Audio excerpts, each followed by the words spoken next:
नमस्कार दोस्तों, स्वागत है आपका एक बार फिर से हमारे यूट्यूब चैनल रोजगार डॉट पॉइंट वन में। आज मैं आपको वे क्वेश्चंस बताऊंगा जो मेरे विद्यार्थियों ने व्हाट्सएप के माध्यम से मुझसे पूछे हैं। तो आइए शुरू करते हैं आज की क्लास। लेकिन आज की क्लास शुरू करने से पहले मैं आपको ही बता दूं कि अगर आपका कोई भी क्वेश्चन फंसा हुआ है, मतलब आपको नहीं आ रहा है, तो आप हमारे व्हाट्सएप पे उसे भेज सकते हैं। मैं उसका वीडियो सॉल्यूशन संडे को जरूर दूंगा, इसी टाइप से वीडियो बना के। चलिए आइए देखते हैं आज की क्लास। लेकिन मित्रों, आपसे निवेदन है कि अगर आपने चैनल को सब्सक्राइब नहीं किया है तो प्लीज चैनल को सब्सक्राइब कर ले, दोस्तों में जरूर शेयर करें ताकि और लोग हमारे साथ जुड़ सके। आज का पहला क्वेश्चन मैंने लिया है, यदि किसी बेलन की त्रिज्या में 12% की कमी कर दी जाए तो उसकी ऊंचाई में कितने प्रतिशत की वृद्धि करनी होगी ताकि बेलन का आयतन वही रहे। देखिए किया क्या गया है, सबसे पहले त्रिज्या में कमी की गई है 12% की, इसका फ्रैक्शन हो जाएगा 3/25। मतलब पहले जो त्रिज्या थी वो 25 थी, अब जो त्रिज्या है वो कितनी है, तो 3 कम हो गई है, मतलब 22 हो गई है। ठीक है, करना क्या है, तो दोनों का आयतन बराबर करना है। इस त्रिज्या से और एक बार इस त्रिज्या से 2 बार हम लोग आयतन निकालेंगे, दोनों को इक्वल करना है। अब बेलन के आयतन का फार्मूला होता है पाई आर स्क्वायर एच, दोनों तरफ हम लोग लिख लेते हैं पाई आर स्क्वायर एच। ठीक है, अब अंतर क्या है, तो यहाँ की त्रिज्या अलग होगी, ऊंचाई अलग होगी, यहाँ की त्रिज्या अलग होगी और ऊंचाई भी क्या होगी, अलग होगी। दोनों का मान बराबर होना चाहिए। R1 की वैल्यू अगर पुट करनी हो तो 25 रखेंगे, R2 की वैल्यू अगर पुट करनी हो तो 22 रखेंगे। ठीक है, अब देखिए ऊंचाई में अगर हमें वृद्धि करनी है, उसकी ऊंचाई में कितने प्रतिशत की वृद्धि करनी है, अगर ये निकालना हो तो ऊंचाई का अनुपात निकाल लेते हैं। जैसे H2 को मैं यहाँ नीचे लेके आऊंगा, ठीक है, और यहां से पाई R1 स्क्वायर को नीचे ले जाऊंगा। ठीक है, पाई से पाई कट जाएगा, R2 की वैल्यू मैं पुट करूंगा, 22 का स्क्वायर है तो 22 गुणे 22, और R1 की वैल्यू 25 गुणे 25 में रखूंगा, स्क्वायर है इसलिए। ठीक है, अब आपको ये समझ में आ गया होगा कि H1 की वैल्यू पहले थी 22 गुणे 22, मतलब पहले H1 484 था, और अब H2 मतलब अब जो हाइट है 25 का स्क्वायर मतलब 625 हो गया है। ठीक है, अब यही बताना है कि ये कितने प्रतिशत की वृद्धि की गई है, तो इसको घटाएंगे तो आ जाएगा 141 आ जाएगा, और इसमें वृद्धि हुई है 484 से, मतलब 484 को नीचे लिखेंगे और गुणे 100 करेंगे। अगर हम इसे भाग देते हैं 141 पे डबल जीरो में 484 से भाग देते हैं, 2 बार ये ले जाएंगे तो हो जाएगा 4 दूनी 8, 8 दूनी 16 के 6, 4 दूनी 8 1 9, ये हो जाएगा, घटाएंगे तो 32, और ये 432 हो जाएगा। ठीक है, फिर जीरो चढ़ाएंगे तो ये लगभग 10 बार जाना चाहिए, अगर 4840 होता तो, लेकिन थोड़ा सा कम है तो 9 बार जाएगा। अब हमें ऑप्शन मिल चुका है, इसका ए ऑप्शन सही होगा, जो कि कितना है 29.13 है। ये मैंने ऑप्शन का सहारा लिया है मित्रों, आप खुद से एक बार भाग करके चेक करेंगे तो यही आंसर आएगा, यही इसका सबसे सटीक तरीका है। चलिए अगले क्वेश्चन पे चलते हैं। आइए देखते हैं मित्रों आज का दूसरा क्वेश्चन।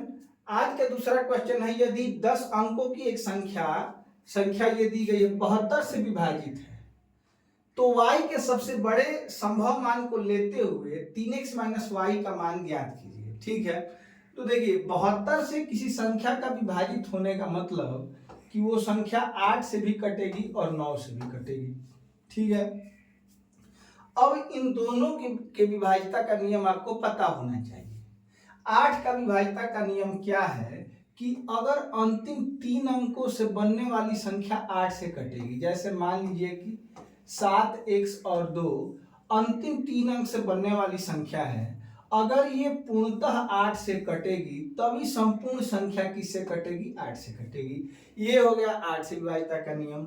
9 से विभाज्यता का नियम क्या है कि अगर संख्या के अंकों का योग, संख्या के अंकों का योग,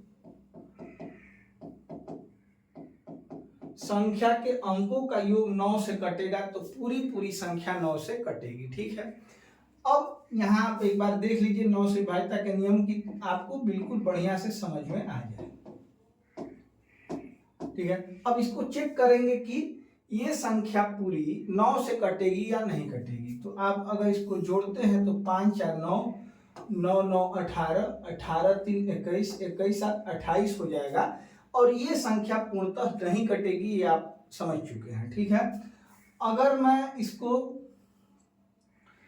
यहाँ पे 8 लिख दूं, अब आप चेक करेंगे तो संख्या पूरी कटेगी। इसके लिए हम लोग सभी संख्याओं को न जोड़ के जहां 9 कंप्लीट होता है उसको काट देते हैं। जैसे देखिए यहाँ पे 5 4 9 मैंने काट दिया, यहाँ पे 5 4 9 मैंने काट दिया, यहाँ 7 3 10 बचा है जो कि 9 से नहीं कटता, इसलिए मैंने 8 बढ़ा दिया है ताकि ये 7 3 10 18 हो जाएगा, तो 9 से पूर्णतः विभाजित हो जाएगा। तो 9 से विभाज्यता का नियम चेक करने के लिए आप ध्यान देंगे कि जहां 9 हो जाए कंप्लीट कर, जहां 9 कंप्लीट हो जाए उसको काट देंगे और उसके बाद जो संख्या बची है रखने के लिए कोई ऐसी संख्या रखेंगे कि वो 9 बन जाए जोड़ के सबको, या 18 बन जाए, या 27 बन जाए, या 36 बन जाए। जैसे मान लीजिए कि यहाँ पे 3 और 7 बचा था, तो 3 7 जोड़ के 10 ही होगा और हमें 9 से कटाना है, तो यहाँ पे क्या रखना पड़ेगा? तो मैं कहूंगा कि सबसे छोटी संख्या मतलब यहाँ पे 8 रखी जाएगी, तभी ये कटना संभव हो पाएगा। ठीक है, क्योंकि ये जोड़ के 18 बन जाएगा, 18 9 से विभाजित होगा, इसलिए पूरी संख्या भी क्या हो जाएगी? 9 से विभाजित हो जाएगी। अब इन्हीं बातों का उपयोग करके हम इन प्रश्नों को सॉल्व करेंगे। पहले प्रश्न को देख लेते हैं। 8 9 7 3 5 9 7 x और 2। ठीक है, ये 9 से विभाजित है। क्यों 9 से विभाजित है? क्योंकि ये 72 से विभाजित हो रही है, तो 72 के गुणनखंड 9 से विभाजित होगी, 72 के गुणनखंड 9 से भी विभाजित होगी। ठीक है, तो अब 9 से मैं कटाने के लिए सबको जोड़ूंगा नहीं, जहां 9 पूरा हो जाएगा उसको काट दूंगा। जैसे 7 2 9 आपको दिख रहा है, 9 यहाँ कंप्लीट हो गया, मैं काट दूंगा, यहाँ भी कंप्लीट हो गया, मैं काट दूंगा। ठीक है, अब यहाँ पे आप देखेंगे इसमें से 3 है तो 1 निकाल लेने पे 2 बचेगा और 1 को मैं 8 के साथ ऐड कर दूंगा, 9 हो जाएगा कंप्लीट, इसको काट दूंगा। 7 और 2 9 कंप्लीट हो जाएगा, इसको मैं काट दूंगा। अब बचा क्या? बचा है 5। ठीक है, 9 के बाद y छूट गया था, देखिए यहाँ 5 y और x बचा है। ठीक है, अब इसको 9 से कटाना है, तो या तो मुझे 9 बनाना पड़ेगा, या इसको 18 बनाना पड़ेगा, या इसको 27 बनाना पड़ेगा, या 36 बनाना पड़ेगा। तीनों का योग होना चाहिए, या तो 9, या तो 18, या तो 27, या तो 36, ऐसे मतलब 9 का गुणज कोई होना चाहिए। यहाँ पे दिया गया है कि y के सबसे बड़े संभव मान को लेते हुए, तो सबसे बड़ा संभव मान कौन सा है? तो यहाँ पे मैं 9 रखूंगा सबसे बड़ा संभव मान, तो 9 और 4 5 और 9 14 हो जाएगा, और यहाँ पे क्या रखना पड़ेगा? 4 रखना पड़ेगा, तब ये संख्या 9 से कटेगी। अब x की जगह पे मैंने 4 रखा है मित्रों, तो यहाँ अगर मैं 4 रखूंगा तो आप देख पा रहे हैं कि लास्ट में 42 बन रहा है, जो 4 से ही नहीं कटेगा, तो 8 से कटने का कोई प्रश्न नहीं है। 4 की विभाज्यता का नियम ये है कि अंतिम 2 अंकों से बनने वाली संख्या अगर 4 से कटेगी तो आगे जो संपूर्ण संख्या है वो भी 4 से कटेगी। यहाँ 42 बन रहा है, तो 42 जब 4 से नहीं कटेगा तो 742 भी नहीं कटेगा, और 4 से नहीं कटने का मतलब कि 8 से भी नहीं कटेगा। तो यहाँ 9 जो मैंने रखा था ये संभव नहीं है। अब मैं क्या रखूंगा? 8 रखूंगा। यहाँ पे 5 8 और 8 5 13, तो यहाँ पे 5 रखना पड़ेगा। ठीक है, अब इसको मैं 9 से कटाऊंगा तो ये कट जाएगी संख्या। ठीक है, क्योंकि 8 5 13, 13 5 18 हो जाएगा। अब x की जगह पे आप देख पा रहे हैं कि यहाँ पे 5 है, अब यहाँ 5 रखूंगा जब मैं, तो 52 तो 4 से कटेगा। अब मैं इसमें भाग दे के देख रहा हूं, तो भाग दूंगा तो कितना हो जाएगा? 8 से भाग दूंगा तो 8 9 72, 3 8 चौका 32, 8 से भी कट जाएगा। मतलब जो सबसे बड़ा मान है y के लिए वो निकल के आ गया 8। ठीक है, और x के लिए मान इसके अनुरूप हो गया है 5। अब आपको निकालना है 3x minus Y, 3x minus Y, तो 3x के जगह पे 5 रखेंगे माइनस 8, 5 तिया 15 से 8 को घटाएंगे 7, आंसर हो जाएगा, जो कि बिल्कुल सही होगा। ठीक है, फिर से एक बार मैं आपको समझाऊं, कभी भी 9 से कौन सी संख्या कटेगी ये जांचने के लिए आप जहां पे 9 कंप्लीट हो उसको काट सकते हैं। जैसे 7 2 9, 9 यहाँ से, और यहाँ से आप देखेंगे तो 3 से मैंने 1 8 में दे दिया है, 9 कट गया, फिर 2 और 7 इसको भी काट दूंगा, 9 बचेगा 5 y और x। 5 y x और y का सबसे बड़ा मान लेना था तो मैंने 9 लिया, 9 लूंगा तो 9 5 14 होगा, x का मान 4 ही रखना पड़ेगा तभी 18 हो गए, 9 से कटेगा। अब मैंने यहाँ जब 4 रखा तो लास्ट में 42 बन रहा है जो कि 4 से भी नहीं कटेगा, और मुझे तो 8 से कटाना है, तो जो संख्या 4 से नहीं कटेगी वो संख्या 8 से निश्चित रूप से नहीं कटेगी। ठीक है, तो अब मैंने क्या किया कि यहाँ जो 4 मैंने रखा था ये सही नहीं है, और यहाँ 9 रखा था ये भी सही नहीं है। अब मैं यहाँ पे 8 रखूंगा y की जगह पे, तो x की जगह पे मुझे 5 रखना पड़ेगा। क्यों? क्योंकि 9 से कटाने के लिए इसको 18 ही बनाना पड़ेगा। तो 5 8 13, 5 कितना हो जाएगा, 18 हो जाएगा, जो कि 9 से पूर्णतः विभाजित हो जाएगा। ठीक है, अब इस 5 को यहाँ पे रख के मैं चेक कर रहा हूं तो ये 8 से पूर्णतः विभाजित हो जा रहा है। मतलब पूरी संख्या अगर हम लोग y की जगह पे 8 रख देते हैं और x की जगह पे 5 रख देते हैं तो 9 से भी कट जाएगी, 8 से भी कटेगी, इसका मतलब कि 72 से भी विभाजित हो जाएगी। यही मान जो सबसे बड़ा मिला y का वो 8 मिला है। अब मान निकालना है 3x माइनस वाई का, तो y का मान हमने रखा है 8 और x का मान 5, 3 गुणे 5 माइनस 8, 15 से 8 को घटाएंगे 7 हो जाएगा, जो कि बिल्कुल सही जवाब होगा। चलिए आइए देखते हैं आज का अगला क्वेश्चन। अगला क्वेश्चन है, परीक्षा में एक कक्षा के 3 छात्रों के औसत अंक 25 में से 18 है। 25 टोटल अंक है, मतलब फुल मार्क्स अगर किसी को मिलेगा तो ये 25 मार्क्स मिलेगा। ठीक है, 25 अंक आपको मिलेंगे। इसमें से 3 छात्रों के औसत अंक 25 में से 18 है। 1 2 3 के पास कितना है, 18 18 और 18 है। 2 नए छात्र परीक्षा देते हैं, ऐसी न्यूनतम संख्या कितनी है जो नए छात्र द्वारा प्राप्त की जा सकती है और यह अन्य छात्रों की तुलना में कम है, और अन्य 5 छात्रों का कुल औसत बढ़ के 20 हो जाएगा। 20 औसत करने के लिए इसको भी 2 देना पड़ेगा, इसको भी 2 देना पड़ेगा और इसको भी 2 देना पड़ेगा।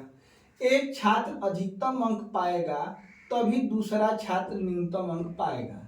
अब यहाँ ऐसी न्यूनतम संख्या कितनी है, सबसे न्यूनतम संख्या जो एक नए छात्र द्वारा प्राप्त की जा सके।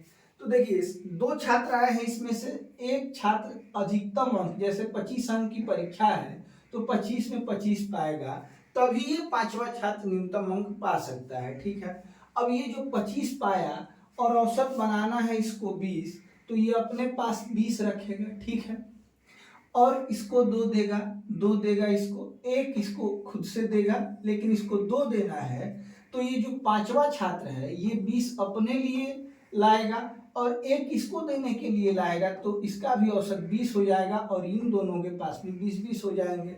मतलब इस छात्र को टोटल कितने नंबर लाने थे, 21 नंबर लाने थे, जो कि ऑप्शन सी में दिया गया है और यही बिल्कुल सही जवाब है। फिर से एक बार देख लीजिए, इन लोगों के पास पहले से 18 18 18 थे। ठीक है, अब किसी छात्र को कितना न्यूनतम अंक मिले कि औसत कितना हो जाए, 20 हो जाए, 5 छात्रों का औसत 20 हो जाए, तो इसमें से एक छात्र तो अगर अधिकतम अंक पाएगा तभी दूसरा छात्र न्यूनतम अंक पा सकता है। इसमें से 25 अगर एक छात्र को मिल गया तो देखिए इसके पास औसत से, मतलब 20 औसत करने से 5 अंक ज्यादा है। ये 2 इसको दे देगा, इसका 20 हो जाएगा, ये 2 इसको दे देगा, इसका भी 20 हो जाएगा। अब इसके पास एक ही बच्चा है तो ये इसको एक ही दे पाएगा। क्यों? क्योंकि 20 से इसके पास 5 ही अधिक था। अब ये छात्र जो 5वां है अपने लिए 20 लाएगा, इसका 20 कंप्लीट हो जाएगा, और एक यहाँ कम हो रहा है, इसके लिए 1 लाएगा, मतलब इसको 21 लाना पड़ेगा, तभी सबका औसत कितना हो सकता है, 20 हो सकता है। तो इस प्रश्न का उत्तर 21 होगा। कोई एक छात्र न्यूनतम 21 अंक अगर लाएगा तभी सबका औसत कितना हो सकता है, 20। इसका ऑप्शन सी सही है, जो कि 21 दिया गया है। चलिए अगले क्वेश्चन पे चलते हैं। एक परीक्षा में 3 छात्रों के औसत अंक 45 में से 38 है। सेम ही क्वेश्चन है, देखिएगा एक बार। 3 छात्रों के, मतलब 1 2 3 छात्रों के औसत अंक 45 में से 38 है। 38 अंक सबने पाया है। फुल मार्क्स की बात करें तो 45 है। 2 नए छात्रों ने परीक्षा में भाग लिया। एक नए छात्र द्वारा प्राप्त किए जा सकने वाले अंकों की न्यूनतम संख्या क्या है, जिसने दूसरे नए छात्र से कम अंक प्राप्त किए हैं, जिससे 5 छात्रों का कुल औसत कितना बनाना है, 40 बनाना है। सेम क्वेश्चन है, समझने के लिए दो एक ही टाइप के क्वेश्चन मैंने लिए हैं ताकि आप लोग बेहतर तरीके से इसको समझ पाए। देखिए, अब चौथा छात्र अगर अधिकतम अंक पाएगा, कितना पाएगा, 45, ठीक है, तभी पांचवा छात्र न्यूनतम अंक पा सकता है। अब इसके पास 40 से कितना अधिक है, तो 5 अधिक है, ये खुद के पास 40 रख लेगा और जो एक्स्ट्रा 5 है पीछे वालों में बांटेगा। इसको 2 देगा कि इसका 40 हो जाए, इसको 2 देगा कि इसका भी 40 हो जाए। अब इसके पास एक ही देने के लिए बचा है तो इसको 1 देगा, लेकिन इसका अभी 39 ही हो पाया है, जबकि इसको 40 का औसत बनाना है, मतलब इसको भी 1 देना होगा। अब पांचवा छात्र खुद के लिए 40 अंक लाएगा, 1 इसको देना है, इसलिए इसके लिए भी 1 अंक लाएगा। मतलब पांचवें छात्र को न्यूनतम कितना अंक लाना पड़ेगा, 41 अंक लाना पड़ेगा, जो कि ऑप्शन ए में दिया गया है और यही बिल्कुल सही जवाब है। चलिए अगले क्वेश्चन पे चलते हैं। अगले क्वेश्चन को देखते हैं। एक वृत्ताकार खेल जिसकी त्रिज्या 10/π मीटर है, उसके चारों ओर बंधे तार को खोलकर एक वर्गाकार खेत के चारों ओर बांधा जाता है। वर्गाकार खेत का क्षेत्रफल क्या है? देखिए, सबसे पहले देखिए एक वृत्ताकार खेत था और उसकी त्रिज्या कितनी थी, तो 10/π थी, 10/π थी।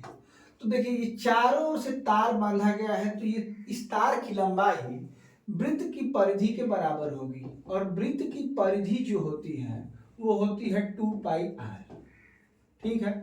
तो 2π और r के स्थान पे रखेंगे 10/π, काट लेंगे इसको, तो 2 × 20 2 × 10 मतलब 20 मीटर लंबा तार यहाँ बांधा गया था, ठीक है। वृत्त के चारों ओर, वृत्ताकार खेत के चारों ओर कितने मीटर लंबा तार बांधा गया था, तो 20 मीटर लंबा तार बांधा गया था। अब इसको खोलकर एक वर्गाकार खेत चारों ओर बांधा जाता है। वर्गाकार खेत का क्षेत्रफल, अब देखिए इस 20 मीटर से एक वर्ग बनाना है। वर्ग का मतलब है कि सभी कोण 90 अंश और सभी भुजाएं बराबर हो। तो 20 को 4 भागों में बांटेंगे, तो ये 5 मीटर, ये 5 मीटर, ये 5 मीटर और ये भी 5 मीटर हो जाएगा। अब इसका क्षेत्रफल अगर निकालना हो तो वर्ग का क्षेत्रफल होता है भुजा का स्क्वायर। अब 5 का स्क्वायर करेंगे तो 25 मीटर स्क्वायर इसका क्षेत्रफल हो जाएगा, जो कि ऑप्शन ए 1 में दिया गया है और यही बिल्कुल सही जवाब है। चलिए अगले क्वेश्चन पे चलते हैं। आइए देखते हैं आज का अगला क्वेश्चन। अगला क्वेश्चन मैंने लिया है कि यदि बी यह कहे कि उसकी माँ ए की माँ की इकलौती पुत्री है, तो ए बी के साथ क्या संबंध रखता है? ए क्या संबंध रखता है का मतलब कि ए पुरुष है, ये ध्यान रखिएगा, यहाँ रखता है कहा गया है इसलिए ये पुरुष है। अब बी ए, यदि बी यह कहे कि उसकी माँ बी की माँ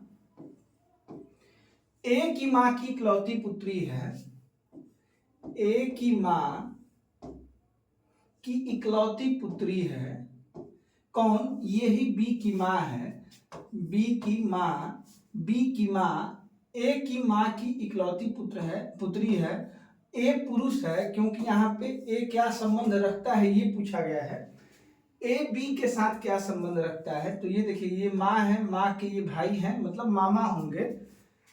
बी इसका सही जवाब होगा, लेकिन ये मौसी नहीं हो सकती है क्योंकि यहाँ जो शब्द दिया गया है ये पुरुष के लिए दिया गया है, ये कंफर्म मामा होंगे। तीसरा ऑप्शन जो दिया गया है वो बिल्कुल सही है। चलिए अगले क्वेश्चन पे चलते हैं।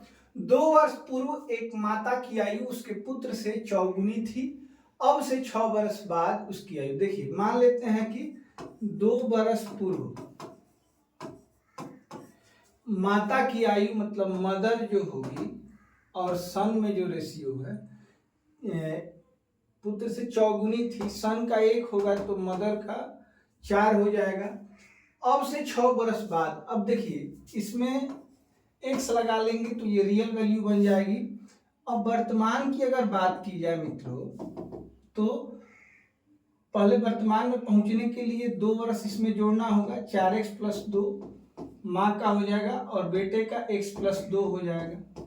अब इसके 6 वर्ष बाद, अब से मतलब वर्तमान से ही माना जाता है, तो 6 वर्ष बाद अगर बात की जाए तो इसमें 4x में 6 और जोड़ेंगे तो ये 8 हो जाएगा, और इसका क्या हो जाएगा, तो x में +2 में 6 और जोड़ेंगे तो ये भी 8 हो जाएगा। अब से 6 बरस बाद उसकी आयु अपने पुत्र की आयु के 2 गुने से, ये माँ की जो आयु है अपने पुत्र की आयु के 2 गुने से 10 वर्ष अधिक होगी। ये अभी भी 10 अधिक है, इसलिए पुत्र में 10 जोड़ देंगे। अब देखिए माता और पुत्र की आयु क्या हो गई, इक्वल हो गई, क्योंकि पुत्र की आयु का मैंने 2 गुना किया, फिर भी ये 10 वर्ष अधिक थी तो मैंने इसमें 10 और जोड़ दिया, अब दोनों इक्वल हो गए। इसी इक्वेशन को सॉल्व कर लेना है। 4x धन 8 बराबर, इसमें गुणा करेंगे तो 2x, 2 8 16 और 10 हो जाएगा 26। ठीक है, 4x से 2x को घटाएंगे 2x बराबर 26 से 8 को घटाएंगे तो 18 हो जाएगा। x का मान जो है 9 आ जाएगा। अब पूछा ये जा रहा है उनकी आयु का वर्तमान अनुपात क्या है, तो वर्तमान आयु जो है 4x + 2, 4 9 36 और 2 कितना हो जाएगा 38, और x + 8 सॉरी x + 2 मतलब कि 9 2 कितना हो जाएगा 11, 38:11 इसका सही आंसर होगा, जो कि विकल्प 2 में दिया गया है, यही सही जवाब होगा। ठीक है,